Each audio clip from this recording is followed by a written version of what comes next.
स्वागत है दोस्तों आपका गोल्डन ज्योग्राफी पॉइंट में। मैं पंकज आज जो है कि आज से आप लोगों के भूगोल की एक सीरीज शुरू करने जा रहा हूँ। सबसे पहले हम लोग शुरू करेंगे फंडामेंटल चीजें। फंडामेंटल चीजों में सबसे पहले हम पढ़ेंगे कक्षा 9 के एनसीईआरटी। कक्षा 9 के एनसीईआरटी के भूगोल का जो है पहला चैप्टर हमारा है भारत की स्थिति और विस्तार।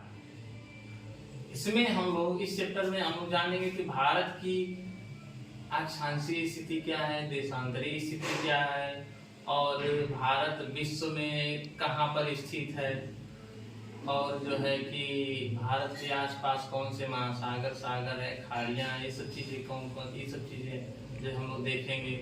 और भारत के पड़ोसी देशों के बारे में जानेंगे और भारत का आकार क्या है, आकार मीन्स विश्व में कौन से नंबर के रैंक में भारत है, इन सब चीजों को हम लोग इस चैप्टर में जानेंगे। तो चलिए शुरू करते हैं। सबसे पहले हम लोग देखते हैं भारत की स्थिति। भारत की स्थिति जो है, सबसे पहले हम इसकी अक्षांशीय स्थिति की बात करें तो ये भारत की अक्षांशीय स्थिति इंदिरा पॉइंट से शुरू होती है। 6 डिग्री 45 मिनट उत्तरी अक्षांश इंदिरा पॉइंट से शुरू होकर आपका जम्मू कश्मीर के इंदिरा कॉल तक जाती है। 37 डिग्री 6 मिनट उत्तरी अक्षांश। ठीक। और मुख्य भूमि की बात करें भारत के अक्षांशीय स्थिति के मुख्य भूमि की, तो कन्याकुमारी 8 डिग्री 4 मिनट। कन्याकुमारी तमिलनाडु राज्य में स्थित है और 8 डिग्री 4 मिनट से शुरू होता है भारत, और ये जाता है कहाँ तक, इंदिरा कॉल तक, 37 डिग्री 6 मिनट उत्तरी अक्षांश। और अगर हम मुख्य भूमि के ऐसे लंबाई की बात करें भारत की, तो मुख्य भूमि की जो लंबाई है, उत्तर दक्षिण लंबाई, वो है 3214 किलोमीटर। इसके बाद अगर हम बात करें भारत के देशांतरीय विस्तार की, तो भारत का देशांतरीय विस्तार जो है आपका गुजरात से शुरू होता है। गुजरात के गुहार मोती से 68 डिग्री 7 मिनट पूर्वी अक्षांश से शुरू होता है और यह कहां तक फैला हुआ है, कीबुथु तक। अरुणाचल प्रदेश के 97 डिग्री 25 मिनट पूर्वी देशांतर तक फैला हुआ है। ठीक।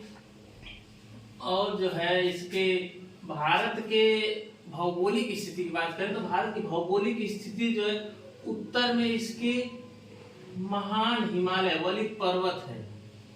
एक बहुत विशाल वलित पर्वत है जिसे हम हिमालय पर्वत के नाम से जानते हैं, जो कि एक भारत के लिए सांस्कृतिक विभाजक, सामाजिक विभाजक और एक जलवायु विभाजक का भी कार्य करती है। इधर इसके इधर जाएंगे तो यहाँ पे दूसरा कल्चर मिल जाता है हमको। जब चीन, इधर चीन देश है जिसका कल्चर ही हमारे देश से पूरी तरीके से अलग है। इधर हम लोग भारत है हमारा, और इस हिमालय के कारण ही जो है हमारे देश में मानसूनी स्थिति पाई जाती है, मानसूनी जलवायु पाई जाती है। और इसके दक्षिण की बात करें तो दक्षिण में एक विशाल महासागर स्थित है। इस महासागर को हम कहते हैं हिंद महासागर। हिंद महासागर एक ऐसा महासागर है जिसका नाम जो है किसी देश के नाम पर रखा गया है। और भारत के पश्चिम दिशा में बात करें तो इसके पश्चिम दिशा में अरब सागर स्थित है हिंद महासागर में, और भारत के पूर्व दिशा में बंगाल की खाड़ी स्थित है। बंगाल की खाड़ी, खाड़ी क्या है, एक चीज खाड़ी क्या है। खाड़ी जो है ऐसा जलीय स्वरूप होती है, महासागर में पाए जाने वाले ऐसा जलीय भाग जो 3 तरफ से स्थल से घिरा हुआ होता है, उसे हम खाड़ी कहते हैं। और एक चीज, भारत के जो ये वाला हिस्सा है, जो नीचे वाला गोंडवाना लैंड का हिस्सा, इसे हम प्रायद्वीपीय भारत कहते हैं, इस वाले भाग को। तो प्रायद्वीप क्या है, प्रायद्वीप ऐसा स्थलीय भाग जो 3 तरफ से जल से घिरा हुआ होता है, उसे हम प्रायद्वीप कहते हैं। और देखिए एक चीज, यहाँ पे भारत के दोनों तरफ 2 द्वीप हैं, 2 द्वीप समूह हैं। बंगाल की खाड़ी में देखिए अपना अंडमान निकोबार द्वीप समूह है, और अरब सागर में हमारा एक द्वीप है लक्षद्वीप। तो द्वीप क्या है? ऐसा स्थलीय भाग जो चारों तरफ से जल से घिरा हुआ होता है उसे हम द्वीप कहते हैं। ये कुछ भौगोलिक शब्दावली है जिसको जान लेना जरूरी था, इसलिए हम बता दिए। इसके बाद जो है एक चीज और, जैसे भारत के बीचों बीच से कर्क रेखा गुजरती है। पृथ्वी पर पाई जाने वाली जो पृथ्वी पर ऐसा बोल सकते हैं जैसे हमारे पृथ्वी पर खींची गई क्षैतिज रूप से काल्पनिक रेखा को हम अक्षांश रेखा कहते हैं। ठीक, तो 0 डिग्री अक्षांश रेखा को तो हम भूमध्य रेखा कहते हैं। इससे ऊपर जाएंगे तो उत्तरी अक्षांश रेखाएं पाई जाएंगी, नीचे जाएंगे तो दक्षिणी अक्षांश रेखाएं पाई जाएंगी।